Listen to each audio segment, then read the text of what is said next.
ये देखिए बहुत ही मज़े का खुबानी का मीठा तैयार हो चुका है। इसको मैंने कस्टर्ड के साथ बनाया है। इंशाल्लाह ये रेसिपी आपको बहुत पसंद आएगी। बिस्मिल्लाहिर्रहमानिर्रहीम, अस्सलाम वालेकुम, वेलकम टू माय चैनल।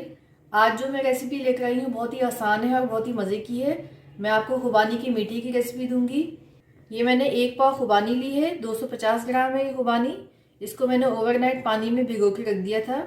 इसको आप ओवरनाइट ही पानी में भिगो के रखिएगा, क्योंकि खुश्क खुबानी जो होती है वो बहुत सख्त होती है। तो उसको 1 या 2 घंटे के लिए नहीं, बल्कि ओवरनाइट आप पानी में भिगो के इसको रखिएगा। ये देखिए अब ये बहुत सॉफ्ट हो गई है। तो हम इसको इस तरह से इसके अंदर से ये जो गुठली है या जो बादाम होता है छिलके के साथ, वो हम इस तरह से निकालते जाएंगे। जिस पानी में हमने खुबानी को भिगो के रखा था उस पानी को हम फेंकेंगे नहीं, बल्कि इसी पानी में इसकी कुकिंग करेंगे हम। ये इस तरह से बस हमने इसको, ये बादाम वाले जो बीज हैं ये हम निकालते जाएंगे। और इसको भी फेंकना नहीं है। इसको हम तोड़ के अगर इसमें से अच्छे बादाम निकल आते हैं तो वो हम इसकी डेकोरेशन में इस्तेमाल कर लेंगे। खुबानी का मीठा जो है वो कस्टर्ड के साथ भी बनाया जाता है। तो उसके लिए हम सबसे पहले कस्टर्ड बना लेंगे। ये देखिए मैंने 1 लीटर दूध ले लिया था कस्टर्ड के लिए। इसको बॉयल होने के बाद अब हम इसमें चीनी डाल देंगे। चीनी जो है अपने टेस्ट के मुताबिक भी डाल सकते हैं। आधा लीटर कस्टर्ड बनाए तो आप 4 से 5 टेबल स्पून इसमें डाल सकते हैं।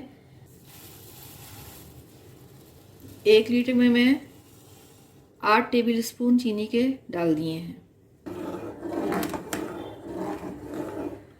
दूध तो बॉयल हो चुका है, चीनी भी मैंने डाल दी इसमें। अब इसको अच्छा सा मिक्स कर लेंगे ताकि चीनी जो है वो इसमें अच्छे से डिज़ोल्व हो जाए। 1 लीटर दूध के लिए 4 टेबल स्पून भरे हुए बिल्कुल सही कस्टर्ड होता है। मैंने वनीला कस्टर्ड लिया है। इसके साथ खुबानी के मीठे के साथ वनीला कस्टर्ड ही अच्छा लगता है। तो हम थोड़ा सा दूध डाल के इसको, कस्टर्ड को हम मिक्स कर लेंगे।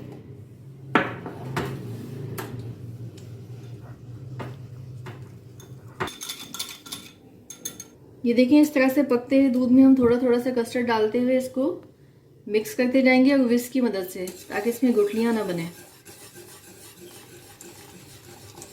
कस्टर्ड डालने के बाद अब इसको 1 से 2 मिनट के लिए आप इसको बिल्कुल लो फ्लेम में पका लें, ताकि कस्टर्ड का जो कच्चापन है वो ख़त्म हो जाए।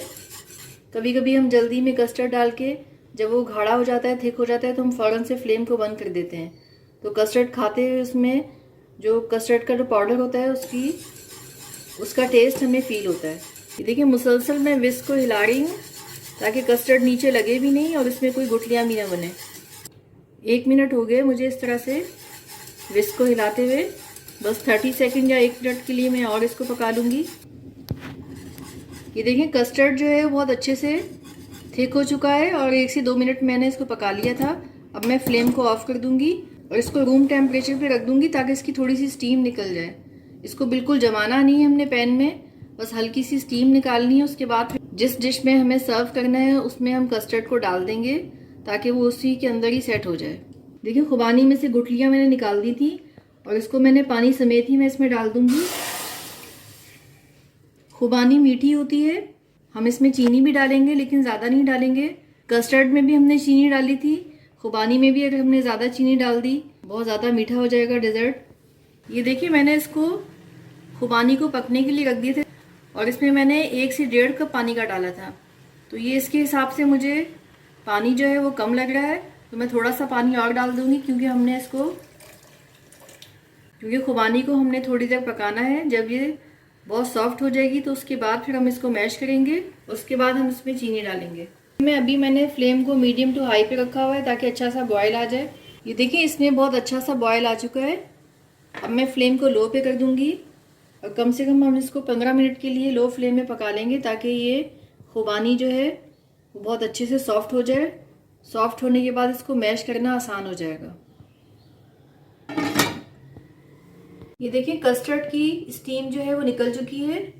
कस्टर्ड जो है वो जिस बर्तन में होता है वहीं पे सेट होना शुरू हो जाता है। तो इसको हम जिस डिश पे हमें सर्व करना है हम उसमें डाल देंगे और डालने से पहले थोड़ा सा विस्क कर लेंगे।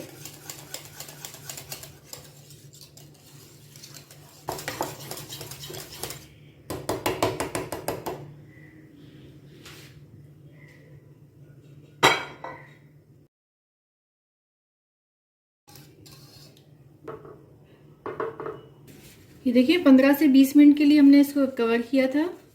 अब हम इसको चेक कर लेते हैं।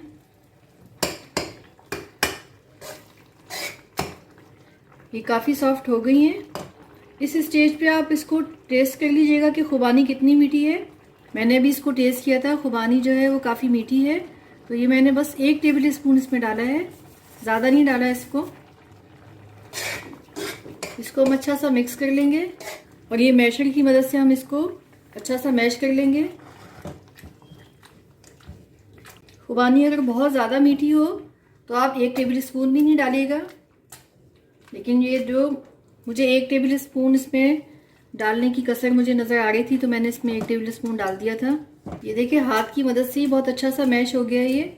और मैश करते हुए इसमें चीनी भी अच्छे से डिज़ोल्व हो गई होगी, क्योंकि हमने बस 1 ही टेबल स्पून इसमें डाला था। अगर हैंड मैशर से अच्छा सा मैश नहीं होता तो आप ब्लेंडर में डाल के भी इसको मैश कर सकते हैं। देखिए खुबानी भी हमने मैश कर दी है, इसमें बहुत अच्छे से मैश हो गई है। अब इसमें जो हमने पानी डाला था वो भी बहुत अच्छे से खुश्क हो चुका है। फ्लेम को मैंने अभी मीडियम पे रखा हुआ है। ये देखें, ये इस तरह से होना चाहिए, जिस तरह से किसी फ्रूट का जैम बनाया जाता है, बिल्कुल उसी तरह से ये इस वक्त इस पोजीशन में है। ये ठंडा हो जाएगा तो ये और ज़्यादा गाढ़ा हो जाएगा। बस अभी हम इसको रूम टेम्परेचर पे रख देंगे। हल्की सी स्टीम निकल जाएगी तो फिर हम इसको कस्टर्ड के ऊपर इसकी लेयरिंग करेंगे। ये देखिए खुबानी को जो हमने मैश किया था इसको रूम टेम्परेचर पे मैंने ठंडा कर लिया था हल्का सा स्टीम निकलने के बाद। अब मैंने इसको एक बर्तन में शिफ्ट कर लिया है। कस्टर्ड को हमने पहले ही सर्विंग डिश में डाल दिया था। ये जो हमने खुबानी बनाई है, मैश की है, इसकी हम लेयरिंग कर लेंगे इसमें।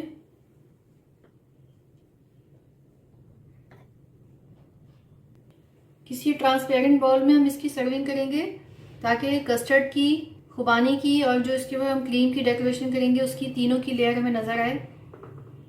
इसमें ये मैंने टेट्रा पैक की क्रीम ली है, ये 200 ml का एक पैक है। अब हम इसकी लेयरिंग करेंगे।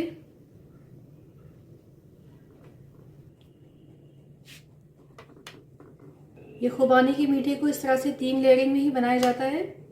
जो कस्टर्ड के साथ बनाया जाता है वो मैं उसकी आपको रेसिपी दे रही हूँ। और इसके ऊपर जो डेकोरेशन की जाती है वो बादाम की जाती है, क्योंकि खुबानी में से जो बादाम निकलते हैं उसी को तोड़ के इसकी डेकोरेशन की जाती है और इसको काट के या फिर साबुत भी रखा जाता है। ये इस तरह से मैंने बादाम ले लिए थे, उसमें से खुबानी के बादाम भी शामिल है और वैसे अलग से भी मैंने ले लिए थे।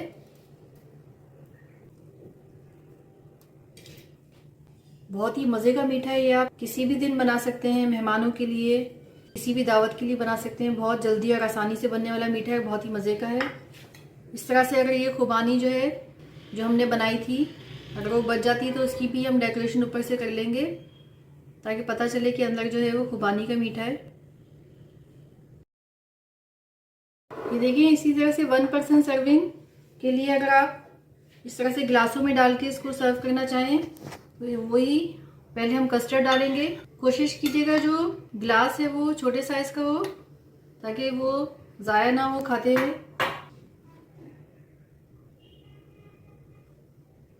खुबानी की लेयरिंग करने के बाद ये मैंने क्रीम की है और ये टेट्रा पैक की क्रीम ली थी।